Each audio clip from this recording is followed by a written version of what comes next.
But now I propose to dig deeper into the situation that are planned by economists in Russian Federation. Let's talk about the budget of Russia. So I add some data and we will discuss it. So the Russian budget deficit has already exceeded the plan for the entire 2023 and continues to increase.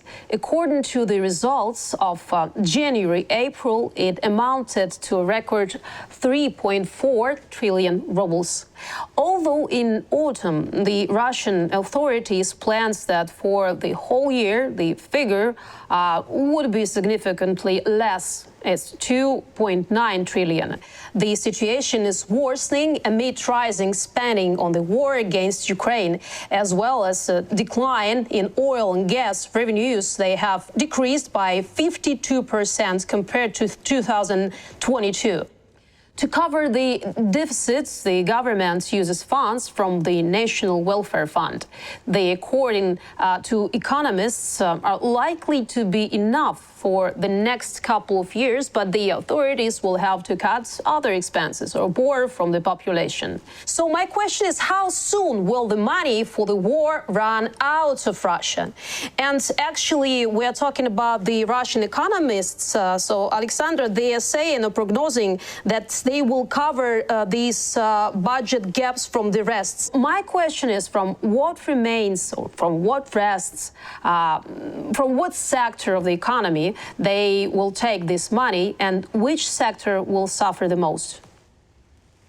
I am glad that you asked that question specifically about which sectors will suffer, because I just want to emphasize that I agree with you that that's the right question to ask, because the big question of when will they run out of money is tough to answer, because the answer probably is never. You know, they will find new margins where to cut the spending. So here's what I will tell you.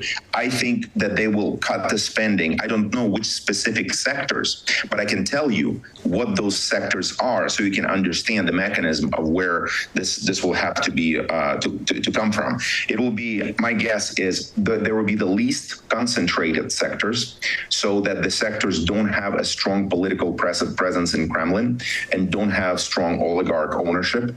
So those will be easier to cut or to tax or to levy whatever they can do to increase their revenues. Second, it'll be sectors that are probably the closest related to the government, vertical structure of power, because then they can just, in some sense, they're not that different from being part of the government. They can just tell them to do. And third, I think this will be the sectors and the areas that are away from the centers of possible political unrest. They're cutting the oil revenues, and then at the same time, they're trying to spend more money on, building tanks and whatever weapons they use. And so they're getting squeezed quite a bit. And so I think that what we're seeing now is the reason we don't see immediate big effects is because they're trying to squeeze and kind of pull a little bit from different parts of the economy. And I think, I think it will be the concentrated factors, the concentrated sectors that are closest or most directly under the control of the government, or oligarchs who are related to the government, and regionally distant sectors. If people in Moscow doesn't see that suffering, then that's going to take longer for them to revolt.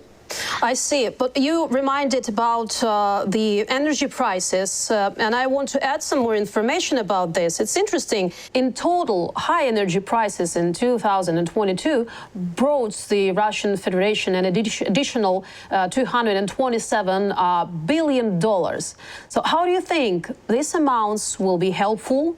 And helpful for which period of time, and for what needs it will be used? So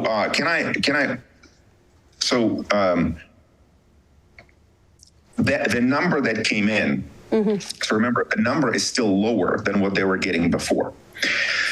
And the second thing to remember that I think sometimes people miss, when you look at the raw number of how much oil was sold by Russia, right?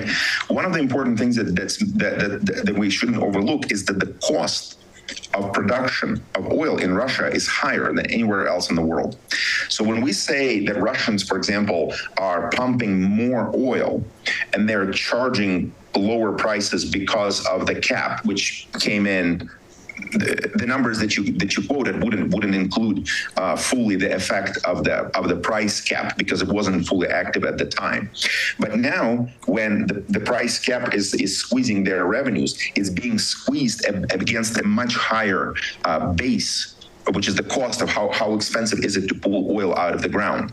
So Saudi Arabia, I think, estimated about $45 per barrel as opposed to 17 in Saudi Arabia. So in other words, from every barrel, they are getting less and less. So the amount that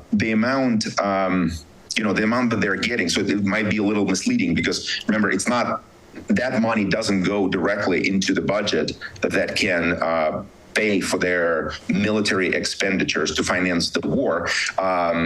It's still a big amount, and honestly, it's the only amount that they have left because it doesn't seem like the rest of the economy is recovering. I don't know if I answered your question, it's hard to see how long. But it's a far smaller number, and it's getting smaller and smaller and smaller. I got this.